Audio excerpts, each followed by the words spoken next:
ദൈവത്തിന് മഹത്വം ഉണ്ടാകട്ടെ. ബഹുമാനപ്പെട്ട പാസ്റ്റർ മനോഹരന്റെ കുടുംബത്തിൽ വീണ്ടും വരുന്ന യേശു ക്രിസ്തുവിന്റെ നാമത്തിൽ ക്രിസ്ത്യ വന്ദനം അറിയിക്കുന്നു. ഇവിടെ ആയിരിക്കുന്ന എല്ലാ ദൈവമക്കൾക്കും വീണ്ടും വരുന്ന യേശു ക്രിസ്തുവിന്റെ നാമത്തിൽ എൻ്റെ സ്നേഹവന്ദനം അറിയിക്കുകയാണ്. ദൈവത്തിന്റെ വലിയ സാന്നിധ്യം ഇതിനകത്തുണ്ട്. ആരാധനയിൽ പരിശുദ്ധാത്മാവിന്റെ ശക്തി വെളിപ്പെട്ടു. അങ്ങനെയാണെങ്കിൽ ഇന്ന് പൽക്കാലം ഏത് രോഗമായിക്കോട്ടെ, ഏത് ബന്ധനമായിക്കോട്ടെ, ഏത് പ്രശ്നമായിക്കോട്ടെ, പരിഹാരം തരുന്ന ദൈവത്തിന്റെ ശക്തി ഇതിനകത്തുണ്ട്. വിശ്വാസമുണ്ടോ? വിശ്വാസമുണ്ടോ? ഇന്ന് നിങ്ങൾ വന്നതുപോലെയല്ല, ദൈവം നിങ്ങളെ വിടുവിച്ചിരിക്കുകയാണ്, നിങ്ങളുടെ ബന്ധനങ്ങളെ അടിച്ചിരിക്കുകയാണ്. തീർച്ചയായിട്ടും ദൈവത്തിന്റെ ശക്തി ഇന്ന് പൽക്കാല ആരാധനയിൽ വെളിപ്പെട്ടു. അങ്ങനെയാണെങ്കിൽ വചന ശുശ്രൂഷയിലും വെളിപ്പെടും. അറിഞ്ഞാട്ടോ, വചന ശുശ്രൂഷയിലും വെളിപ്പെട്ടിരിക്കും. Praise the lord. ഒരു വാക്യം വായിക്കാം. കൊളോസ്യർ ലേഖനം 4-ാം അധ്യായം അതിന്റെ 2, 3, 4 വാക്യങ്ങൾ. കൊളോസ്യർക്ക് എഴുതിയ ലേഖനം 4-ാം അധ്യായം അതിന്റെ 2, 3, 4 വാക്യങ്ങൾ. പ്രാർത്ഥനയിൽ ഉറ്റിരിപ്പിൻ, സ്തോത്രത്തോടെ അതിൽ ജാഗരിപ്പിൻ. എനിക്ക് ബന്ധനകാരണമായ ക്രിസ്തുവിന്റെ മർമ്മം പ്രസ്താവിപ്പാൻ തക്കവണ്ണം ദൈവം ഞങ്ങൾക്ക് വചനത്തിന്റെ വാതിൽ തുറന്നു തരികയും ഞാൻ സംസാരിക്കേണ്ട വണ്ണം അതിനെ വെളിപ്പെടുത്തുകയും ചെയ്യേണ്ടതിന് ഞങ്ങൾക്ക് വേണ്ടിയും പ്രാർത്ഥിപ്പിൻ. ഈ പാട്ടുപാടിയിൽ ബന്ധനമുണ്ട്. പറഞ്ഞ നമുക്ക് ദൈവദാസൻ പ്രാർത്ഥന എന്ന് പറഞ്ഞ് നേരത്തെ ആദ്യമേ അദ്ദേഹം സംസാരിച്ചു. അപ്പോഴേ എനിക്ക് മനസ്സിലായി ഇന്നത്തെ എൻ്റെ മെസ്സേജും ദൈവത്തിന്റെ ആലോചന പ്രകാരമുള്ളതാണ്. അതുകൊണ്ട് ഞാൻ ഈ ഡെയിലി ഇങ്ങനെ സംസാരിക്കുന്നത് കൊണ്ട് ഒരേ ദിവസവും ഒരേ മെസ്സേജാണ്. ഒരു പ്രസംഗിക്കുന്ന അടുത്തോടെ കൊണ്ടുവരത്തില്ല. പറഞ്ഞാട്ടോ. അപ്പൊ അതുകൊണ്ട് ഡെയിലി മെസ്സേജുകൾ ഉണ്ടായിക്കൊണ്ടിരിക്കും. പറഞ്ഞാട്ടോ, നീ ഫ്യൂച്ചറിലൊരു ദൈവദാസനാണ്. നിന്റെ പേരെന്താ മോനെ? Aby Justin. Okay, praise the Lord. ദൈവം എന്നെ സഹായിക്കട്ടെ. പക്ഷേ ദൈവദാസന് കീഴ്പ്പെട്ട് അനുസരിച്ച് പോയാലേ ദൈവം കരങ്ങളിലെടുത്ത് ഉപയോഗിക്കത്തുള്ളൂ. പറഞ്ഞാട്ടോ. ഒന്ന് ഇവിടെ പറഞ്ഞിരിക്കുന്നത് പ്രാർത്ഥനയിൽ ഉറ്റിരിപ്പേ. എന്തിലുറ്റിരിക്കണം? പ്രാർത്ഥനയിൽ ഉറ്റിരിക്കണം. അപ്പൊ ഇവിടെ പറയുമ്പോ ഒന്ന് പ്രാർത്ഥനയിൽ ഉറ്റിരിപ്പിൻ, 2 സ്തോത്രത്തിൽ ജാഗരിപ്പിൻ. അപ്പൊ പ്രാർത്ഥനയെ കുറിച്ച് ഒന്ന് ഇവിടെ പറഞ്ഞിരിക്കുന്നത് പ്രാർത്ഥനയിൽ ഉറ്റിരിക്കണം. അപ്പോ നിങ്ങൾ പ്രാർത്ഥനയിൽ ഉറ്റിരിക്കുന്നവരാണോ? പ്രാർത്ഥിക്കുന്നവരാണോ? മടുത്തു പോകാതെ പ്രാർത്ഥിക്കുന്നവരാണോ? ആത്മാവിൽ പ്രാർത്ഥിക്കുന്നവരാണോ? പ്രാർത്ഥിച്ചാൽ എന്തൊക്കെ നടക്കുന്ന 2-3 കാര്യങ്ങൾ ഞാൻ പറയാൻ വേണ്ടി പോവുകയാണ്. Price the Lord. ഫിലിപ്പിയർ ലേഖനം 4:6 ഒന്ന് വായിച്ച്. അത് അവിടെ എന്താ പറഞ്ഞിരിക്കുന്നത്? ദൈവിക പ്രാർത്ഥിച്ചാൽ സകല ബുദ്ധിയെയും കവിയുന്ന ദൈവ സമാധാനം കൊണ്ട് നമ്മൾ നിറയ്ക്കണം. സമാധാനം വേണ്ടേ? ദൈവത്തിന്റെ സമാധാനം വേണ്ടേ? സമാധാനം വേണമെങ്കിൽ പ്രാർത്ഥിക്കണം. അതൊന്ന് വായിച്ച്. ഒന്നിനെ കുറിച്ചും വിചാരപ്പെടരുത്. എല്ലാറ്റിനും പ്രാർത്ഥനയാലും അപേക്ഷയാലും നിങ്ങളുടെ ആവശ്യങ്ങൾ സ്തോത്രത്തോടുകൂടി ദൈവത്തോട് അറിയിക്കത്രേ വേണ്ടത്. എന്നാൽ സകല ബുദ്ധിയെയും കവിയുന്ന ദൈവസമാധാനം നിങ്ങളുടെ ഹൃദയങ്ങളെ നിലവുകളെയും ക്രിസ്തുവേശുവിൽ കാക്കും. എന്നെ കേൾക്കുന്ന പ്രിയ സഹോദര സഹോദരി, സകല ബുദ്ധിയെയും കവിയുന്ന ദൈവിക സമാധാനം തരാമെന്ന വാൽക്കാലം ഈ ആരാധനയിൽ എന്ത് ലഭിക്കും നിങ്ങൾക്ക്? നിങ്ങൾ പ്രാർത്ഥിച്ചാൽ സകല ബുദ്ധിയെയും കവിയുന്ന ദൈവിക സമാധാനം കൊണ്ട് നിറയ്ക്കുമെന്ന്. അപ്പൊ എന്ത് ചെയ്യാൻ വേണ്ടി പാടില്ല? ഒന്നിനെ കുറിച്ചും വ്യാകുലപ്പെടരുത്. എല്ലാറ്റിനും പ്രാർത്ഥിക്കണം.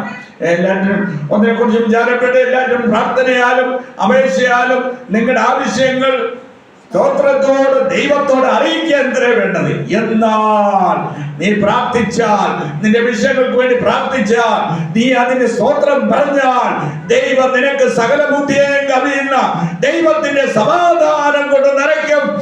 കാലം പരിശുദ്ധാത്മാവിന്റെ ശക്തി ഇവിടെ വ്യാപരിച്ചത് കൊണ്ട് സകല ബുദ്ധിയെയും കവിയുന്ന ദൈവത്തിന്റെ സമാധാനം നിന്റെ ഉള്ളിൽ കടക്കും.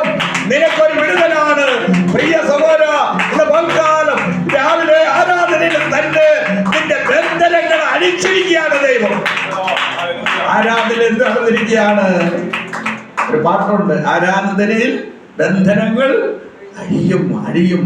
അങ്ങനെയാണെങ്കിൽ നിങ്ങളിലുള്ള സകല ബന്ധനങ്ങളും പൽക്കാലം ദൈവത്തെ ആരാധിച്ചപ്പോൾ, സ്തുതിച്ചപ്പോൾ, ദൈവത്തിന് മഹത്വം കൊടുത്തപ്പോൾ ദൈവം അഴിച്ചിരിക്കുകയാണ്.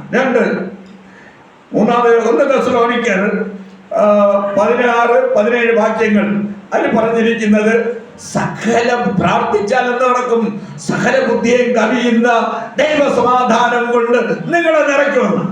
16 മുതൽ വായിച്ച് 1 തെസ്സലോനിക്കർ 5:16-17 വായിച്ചു. എപ്പോഴും സന്തോഷിപ്പിൻ. എപ്പോഴും സന്തോഷിപ്പിൻ. എന്തിൽ സന്തോഷിക്കണം? എന്തിൽ സന്തോഷിക്കണം? ഭാര്യയിലുള്ള സന്തോഷമല്ല, ഭർത്താവിലുള്ള സന്തോഷമല്ല, മക്കളിലുള്ള സന്തോഷമല്ല. എന്തിൽ സന്തോഷിക്കണം? പാസ്റ്ററെ, നിങ്ങൾ സുവിശേഷം പറഞ്ഞു, ഒരാളെ യേശുവിനെ സ്വീകരിച്ചാൽ, അല്ലെ പുതിയൊരാൾ ഇതിനകത്ത് കടന്നു വരുമ്പോൾ നിങ്ങളുടെ ഉള്ളിൽ ഒരു സന്തോഷമില്ല ഉണ്ടോ? ഇതാണ് പരിശുദ്ധാത്മാവിലുള്ള സന്തോഷം.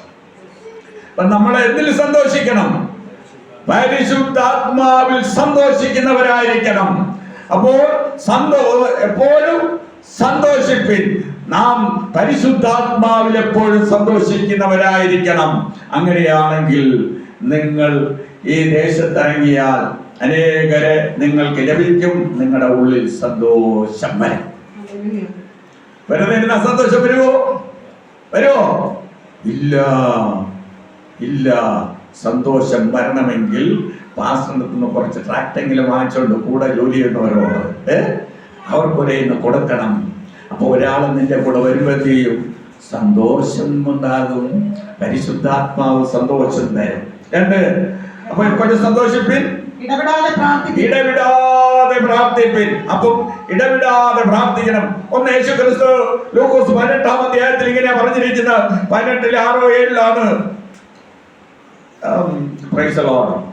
ദൈവത്തിന് സ്തോത്രം ഉണ്ടാകട്ടെ. ലൂക്കോസിന്റെ സുവിശേഷത്തിൽ പറഞ്ഞിരിക്കുകയാണ്, അനീതിയുള്ള ന്യായാധിപൻ പറയുന്നത് കേൾപ്പീൻ. ദൈവമോ രാപകൽ തന്നോട് നിലവിളിക്കുന്ന തന്റെ വൃദ്ധന്മാരുടെ നോക്ക്.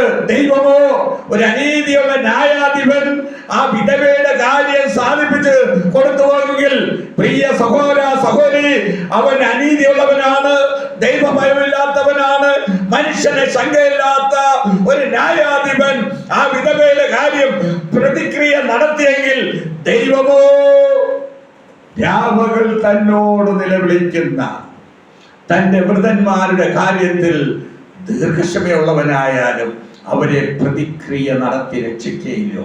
അപ്പോൾ നിങ്ങൾ പ്രാർത്ഥിക്കുന്നവരാണെങ്കിൽ, അവിടെ പറഞ്ഞിരിക്കുന്ന എപ്പോഴും സന്തോഷിപ്പിൻ, ഇടപെടാതെ പ്രാർത്ഥിപ്പിൻ, എല്ലാറ്റിനും സ്തോത്രം ചെയ്യുവിൻ. ഇതല്ലോ നിങ്ങളെ കുറിച്ച് ക്രിസ്തുയേശുവിൽ ദൈവ ഇഷ്ടം. നോക്ക് യേശപ്പ, ഇന്ന് ആരാധനയ്ക്ക് വരാൻ തന്ന കൃപയ്ക്ക് സ്തോത്രം. ഇന്ന് പ്രാർത്ഥിക്കാൻ ലഭിച്ച കൃപയ്ക്ക് സ്തോത്രം. അപ്പൊ എന്ത് ചെയ്യണം? സ്തോത്രം പറയുന്നവരായിരിക്കണം. ഇതാണ് നമ്മളെ കുറിച്ച് ക്രിസ്തുയേശുവിൽ ദൈവത്തിന്റെ ഇഷ്ടം. പറഞ്ഞോട്ടോ. അപ്പൊ പ്രാർത്ഥിച്ചാലെന്തോ? പ്രാർത്ഥിക്കുന്ന ഒരാൾ പ്രാർത്ഥനയാണ് ക്രിസ്തുയേശുവിൽ നമ്മളെ കുറിച്ചുള്ള ദൈവ ഇഷ്ടം. നീ പ്രാർത്ഥിക്കണം എന്നുള്ളതാണ് ദൈവത്തിന്റെ ഇഷ്ടം. പറഞ്ഞോട്ടോ, ദൈവത്തിന്റെ ഇഷ്ടം. ഒന്നുകൂടി എഫേസ്യർ ലേഖനം 6:18 വായിച്ചാൽ,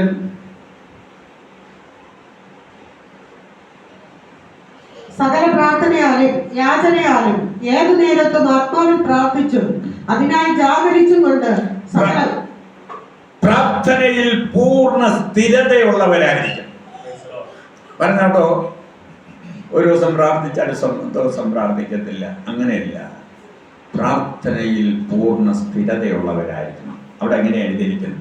അപ്പോൾ ഞാനൊന്ന് പറഞ്ഞു, ഒന്ന് പ്രാർത്ഥനയിൽ ഉറ്റിരിക്കണം, രണ്ട് സ്തോത്രത്തിൽ ജാഗരിക്കണം, മൂന്ന് അവിടെ പറഞ്ഞിരിക്കുന്നു സകല ബുദ്ധിയെയും കവിയുന്ന പ്രാർത്ഥിച്ചാൽ സകല ബുദ്ധിയെയും കവിയുന്ന ദൈവസമാധാനം തരുമെന്നു. മൂന്നാമത് പറഞ്ഞിരിക്കുന്നത് അത് ക്രിസ്തുവേശുവിൽ ദൈവത്തിന്റെ ഇഷ്ടമാണ്. നാല് പ്രാർത്ഥന സ്ഥിരതയുള്ളതായിരിക്കണം. Price the Lord. ഇനി അടുത്തത് രണ്ട് പറഞ്ഞിരിക്കുന്നത് എല്ലാത്തിനും വേണ്ടി എന്ത് ചെയ്യണമെന്നാ? സ്തോത്രം ചെയ്യണം. സ്തോത്രം. Price the Lord. ദൈവത്തിന് മഹത്വം ഉണ്ടാകട്ടെ. നിങ്ങൾ സ്തോത്രം ചെയ്യുന്നവരാണോ? നിങ്ങൾ സ്തോത്രം ചെയ്യുന്നവരാണോ? ദൈവം ആഗ്രഹിക്കുന്നത് നമ്മൾ സ്തോത്രം ചെയ്യുന്നവരായിരിക്കണമെന്ന് ദൈവം നമ്മെക്കുറിച്ച് ആഗ്രഹിക്കുകയാണ്. അവിടെ കൊളോസ്യർക്ക് എഴുതിയ ലേഖനം തന്നെ 3:11-17 വായിച്ച്. വാക്കിനാലോ ക്രിയയാലോ എന്ത് ചെയ്താലും സകലവും കർത്താവായ യേശുവിന്റെ നാമത്തിൽ ചെയ്തു അവൻ മുഖാന്തരം പിതാവായ ദൈവത്തിന് സ്തോത്രം പറഞ്ഞുകൊണ്ടിരിക്കും. വാക്കിനാലോ ക്രിയനാലോ എന്ത് ചെയ്താലും കർത്താവായ യേശു ക്രിസ്തുവിന്റെ നാമത്തിൽ ചെയ്തും അവൻ മുഖാന്തരം യേശു മുഖാന്തരം പിതാവാം ദൈവത്തിന് സ്തോത്രം ചെയ്യുന്നവരായിരിക്കണം. പ്രിയ സഹോദരങ്ങളെ, നിങ്ങൾ ചെയ്യുന്ന പ്രവൃത്തി, നിങ്ങൾ പറയുന്ന വാക്ക്, ഇതെല്ലാം ദൈവത്തിന് മഹത്വമായിരിക്കണം. അപ്പൊ വാക്കിനാലും പ്രക്രിയയിലാലും നാം ചെയ്യുന്നതിനെല്ലാം എന്ത് ചെയ്യണമെന്നാണ് പറഞ്ഞിരിക്കുന്നത്? സ്തോത്രം ചെയ്യുന്നവരായിരിക്കണം. ഒന്ന് രണ്ട് വാക്യം കൂടി. ദേവദാസന്റെ സമയം എത്രയാണെന്ന് എനിക്കറിയത്തില്ല, ഞാൻ നോക്കിയില്ല.